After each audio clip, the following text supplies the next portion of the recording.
Blog Talk Radio. Welcome, world. Welcome once again to Tuesday Talk with Key West Lou. I am your host, Louis Patron. It's been another interesting week. Tumultuous. That's the best word to describe it. Everything going crazy in this country because of Donald Trump. Things going crazy internationally because of Donald Trump. There are other things happening. There are some pleasant occasions occurring. And news that has nothing to do with Trump, but we should know and think about and perhaps share with each other. So I'm going to try to mix it up a little bit tonight. However, it's inevitable there will be a lot of Donald Trump. I want to start with my grandson, Robert Malcolm. My grandson's 14 years old today. Happy birthday, Robert. I just returned home from having dinner with Robert and the family. And then we sang happy birthday, blew out the candle, and all that sort of thing. 14 years old, he's grown up to be, he's a good-looking kid. You know, he's tall, thin, very respectful, very smart, and we're so pleased with him. And we couldn't help but begin talking. It's the first time we've done this in years at the dinner table, Lisa and Corey and I, about the day he was born. Robert was born with cancer of the liver. People are not born with cancer. Cancer is an actor-acquired problem. But there's a very, very small percentage, less than 1% worldwide, that it occurs with. And Robert was one of them. Within the first 8 days of his life, he had two major surgeries at Children's Hospital in Miami. And I recall when we first got there, they helicoptered my grandson up. He's 2 hours old. He went up in the helicopter, not even with his mother, to Miami. And when we all got there, they were ready to talk, the doctors. And I can recall they're saying there's no protocol, there's no procedures to take care of what's wrong with your son. This just doesn't happen. But we've got some of the finest doctors in the world here. And we have access to doctors all over the world, and we've already been working and talking, and one way or another we're going to get through this. And I've got to say, with a few tears in my eyes right now, I'm choking up a bit, they got through it. And Robert's a fine young man today, and God bless, what more can I say, and it was a very happy birthday. Of course, while we're discussing this, and Robert and his sister is going to be 13 in 2 weeks, their eyes are on the ceiling, off the wall. They don't comprehend the depth and the pain and the emotion involved, which we all found interesting. Anyhow, happy birthday, grandson Robert. I love you dearly. This thing with North Korea is getting crazy. It looked good, and I knew it couldn't last. Donald Trump's got a summit meeting coming up with Kim Jong-un, and we're going to take care of denuclearization.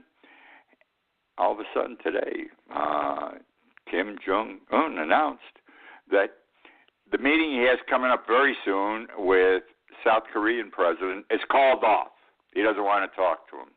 And it may be that the summit meeting that has been scheduled, I think is for June 12th, with Donald Trump, may be called off. And the reason is he's upset.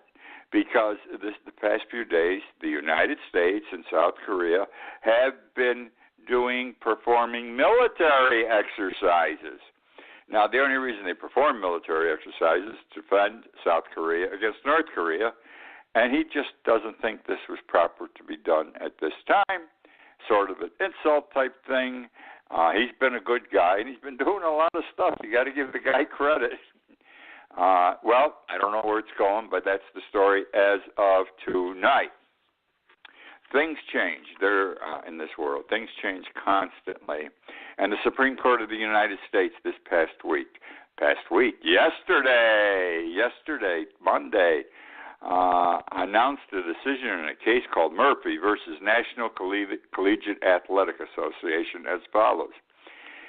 Gambling in this country, scholastic gambling, is controlled by the Congress of the United States. There was a federal law passed, a sports gambling law, in 1992 that prohibited sports gambling unless Congress took steps to do something. And Congress didn't really do anything. They have the right to regulate sports directly, but they haven't done anything except for Nevada, okay? Now, the states are really involved in this lawsuit, and they say, if Congress isn't doing anything, we should be able to do something. Congress has the right. But if they don't exercise that right, they haven't said yes, they haven't said no. If they do not exercise that right, then the state can exercise it, the individual states as they see fit. And the Supreme Court of the United States, in a 6-3 decision, decided that if Congress fails to act, the states are free to act on their own. This is a big deal for two reasons. One, the end of bookies. Not totally, but I'd say 50% of their business has gone out the window. Number two, the states come out of this big who exercise their judgment to control, to permit gambling, because it's going to increase their tax base. Can you imagine the tax dollars they're going to get off this? And this is a major reason why many of the states will jump on board almost immediately. Okay, now we're going on to hurricane season's around the corner. Hurricane season. Now, we just had the hurricane. September 10th was Irma, 9 months ago. I mean, I went through it. We all went through it. I wrote a book about it. I've written the only book on Irma, Irma and Me. And here they're telling us that maybe, just maybe, we may be facing an early tropical storm, which is fancy for saying it could be less than a hurricane or it can be a hurricane. We're not sure. We've had unusually warm weather. We have had rain like you would not believe down here in Key West. Just Sunday alone, 3 1/4 inches of rain fell. Would you believe that? In one day, 3 1/4 inches of rain fell. The intersection of Eaton and White Streets, very busy intersection, was buried in water. It happens almost all the time when we have a big rainfall. That, for some reason, that intersection gets it big time. I can remember 2 separate occasions where people were swimming in the intersection. That's how deep the water gets. Now, the weather reports have rain every day, heavy rain between now and Sunday. It may go beyond, but that's as far as the weather reports went. Except for today, it was going to rain maybe. No, it rained a little bit this morning. Nothing like the other days. It has poured here. The wind's 20 miles an hour. It's like the monsoons are coming through, and I am not exaggerating. And it makes me concerned because we still haven't come back from Irma 100%. And now we get hit with another hurricane? Bad scene, bad scenario. Well, the Key West Citizen, our local newspaper, their 5-day forecast shows temperatures down a little bit, which means 80 instead of 85, and rain every day. Okay. And on the individual daily weather reports between now and Saturday, it's a 5-day scenario here, they have little words printed. I had to get a magnifying glass to read them. My eyes are bad in my old age. But I think they're cute. They're representative of Key West, and they're funky, and we are a funky community. Like today, under the weather report, temperature, rain, it had in very tiny letters, Ark flooded. Remember Noah's Ark? Ark flooded. Tonight, they say, life preserver needed. Tomorrow, Wednesday, thunderstorms, float feet first. Thursday, who will stop the rain? Friday, raindrops keep falling. Isn't that sweet? And when do you get Saturday? Nothing worrying me. Friday, raindrops are falling. Saturday, nothing worrying me. My friends, go buy Irma and Me. Order it from Amazon.com or Barnes & Noble, my book. It will tell you what it's like before the hurricane, during the hurricane, and after the hurricane, because that's what I wrote about, my experiences, my life during that time sequence. Which brings me now to China. I'm not going to talk yet about politics and Trump. I'm going to talk to you about hog hotels, pig hotels, oink, oink, oink hotels, okay? You know how we have chicken farms here, Purdue and so forth? They take tons of chickens and they squash these poor chickens and they grow them in these big pens. Well, something like that is going on in China with pigs, okay? Right now, China has 2 separate 7-story buildings, 2 separate story buildings. And in these buildings, okay, they breed pigs. They call it sows. An older pig is a sow. 80% of the pigs are sows. They're females. And 20% of them, I learned a little bit here, are gilts. Gilts are young sows. And they need at least 20% of gilts because if the 80% of sows get pregnant, there's nothing to impregnate, and they got to keep the impregnation situation process going on. Anyhow, give you a little background on cows. These are, again, sow breeding operations. They want to make pigs. They want to make pigs, and they want to grow the pigs so they have pork to eat, okay? Pork to eat. And these are in high-rise buildings.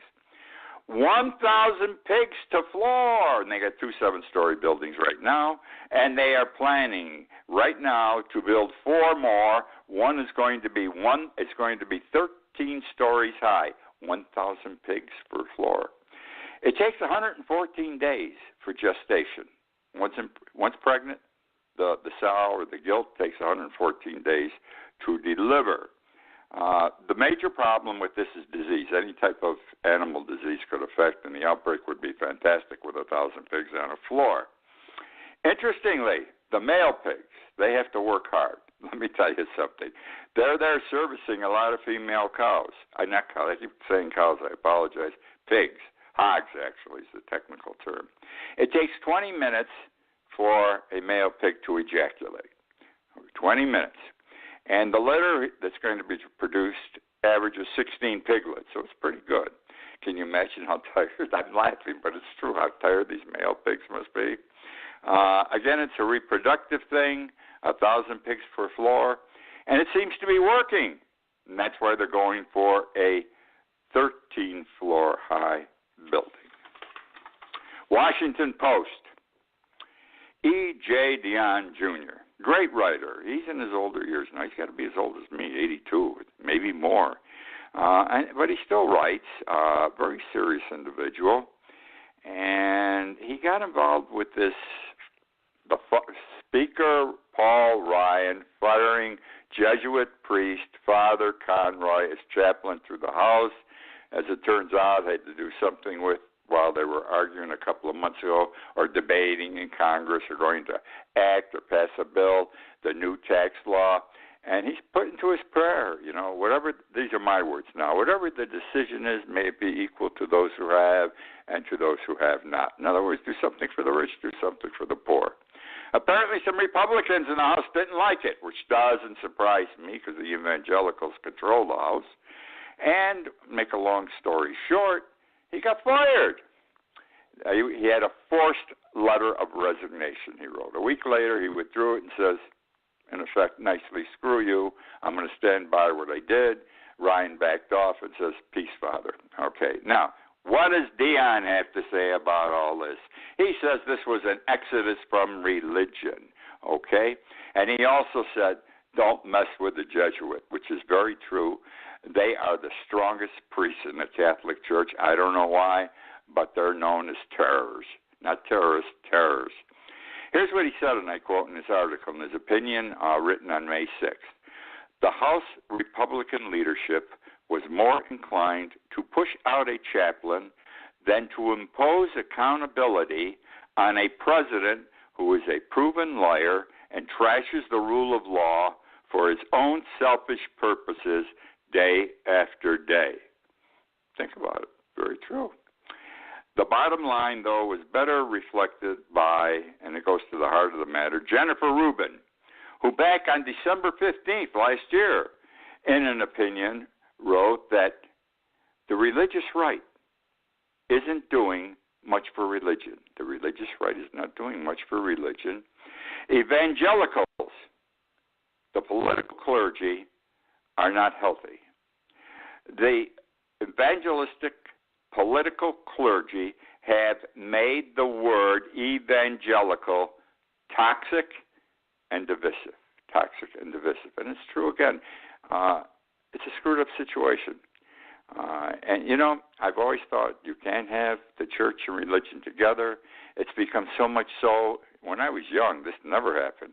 now that I'm much older, it's happening all the time. Even the Catholic Church is getting involved and has been getting involved. They've jumped in bed with the evangelicals. You've got the Bishops' Congregation or Commission out of Denver, and they're in bed with the evangelicals. Bad situation. Religion belongs in church. Well, religion belongs with the priest or the pastor. It doesn't belong in our public legislatures or with our politicians, except to pray to God and hope that He helps us to do the right thing. Want to talk about sex and seniors? How's that? This is getting away from Trump, but you got to do these things. Too much Trump. I'm sick of it. I turn the TV. I'm an MSNBC guy. Sometimes I'll go listen to Fox. I want to see what the other side says. I don't want to hear the news anymore. I'm getting more and more into movies. There's just too much. But anyhow, let's talk for a second about sex and seniors, because I read a very interesting article. Now, understand, this is coming from a man, 82, who read an article on sex and seniors. A recent survey shows that half the Americans over 65 are in a sexually active relationship. Yes, most Americans, not most, half of the Americans over age 65 are in a sexually active relationship. Why? Seniors want to have fun. This is what the article said. And they can still do a lot of them. And even those that can't do, there's an intimacy to cuddling, holding, and everything else, which takes the place of the actual sex act. And that is so refreshing and exciting to seniors. So, and they're into it. Seniors are having sex big time. I love this. I think this is terrific. I wish this blessing would befall me. But that's what's going on. Very, very interesting. And now we're moving on to Melania Trump, the president's dear wife. I may be old school. What I'm going to share with you now, or my thoughts, may not be reflective of your past life or your present life, may not be reflective of the way things are with most people. I don't know. All I know is, and I don't think this is Italian, what I'm going to share with you, but whenever my wife had to have surgery, whenever I had to have surgery, whenever my children had to have surgery, whenever my parents had to have surgery, whenever my wife's parents had to have surgery, we were all there. We went before, we stayed during the surgery in case something happened, and we were there to see the relative, the spouse, or who, immediately afterwards, once the nurses said we could go in. Where was Donald Trump yesterday? The surgery was yesterday. She was there alone. She had an early morning surgery at Walter Reed Hospital. It's something to do with her kidneys, a benign situation. It's supposed to be a simplistic situation. The only thing I don't understand, if it's so simple, why are they keeping her there for 5 to 7 days? Nobody stays in a hospital today 5 to 7 days. Maybe because she's the president's wife. Be that as it may, Donald Trump was not there while she had her surgery. He was not there before the surgery. He was not there during the surgery. And he was not there immediately after the surgery when she opened her eyes to say, honey, I'm here, everything's fine. He was back in Washington. He had nothing big on his schedule yesterday. He had lunch with the Republican senators, and he had a couple other bullshit things. He spoke to a policeman's gathering somewhere. Whatever he had, cancel it. His place was with his wife, and I am being critical.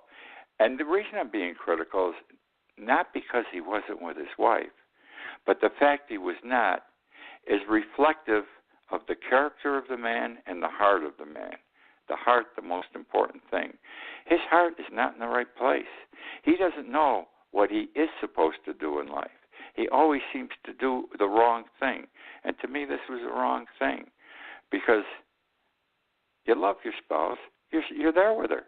You want to hold her hand while they're taking her into the operating room. You want to be the first one there to be rubbing her arm as she wakes up.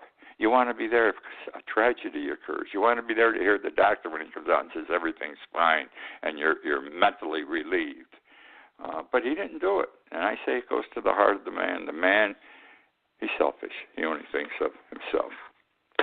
And don't tell me I shouldn't comment on something like that. I have the right to, because I'm not saying because he wasn't just for that reason with his wife. I'm saying because it reflects the character and heart of the individual. Okay, great thing. Donald Trump says, I'm moving the embassy, the United States Embassy, to Jerusalem. And he did that yesterday. They had the formal opening. And about a month ago, he said, I recognize. And when I say I recognize, it's the United States recognizing Jerusalem as the capital of Israel. My God. I mean, this is a hot commodity. The Palestinians want Jerusalem for their capital. The Jews want it for their capital. And it's a bargaining chip. And if you're going to give the Israelis Jerusalem, then you got to give something to the Palestinians, equal in power and effect. But he gave the Palestinians nothing. And I said then, and many people did, it was a mistake and there was going to be trouble, and the trouble really began yesterday, okay? Okay? Right now, peace talks are off the table. And this is the way it goes. Because yesterday, the Israelis started bombing the Palestinians. Now, you have to understand, the Palestinians did not attack Israel. There is a fence, an actual fence, Donald Trump style.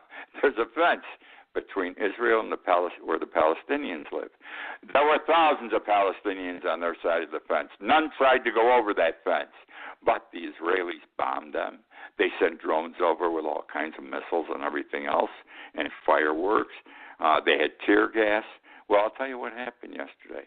While 40 miles away in Jerusalem, Ivanka Trump, Jared Kushner, Netanyahu, who's another Hitler as far as I'm concerned, this man has become so bad, the Israelis should be ashamed to have him as their president.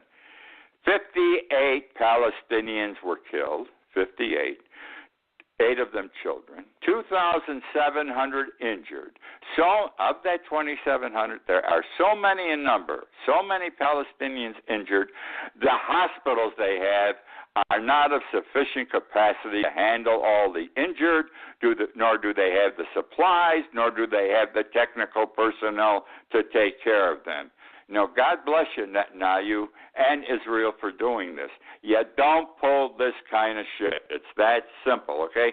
Now, Netanyahu and his good friend Trump say, oh, it wasn't us. It wasn't the Israelis. It was Hamas.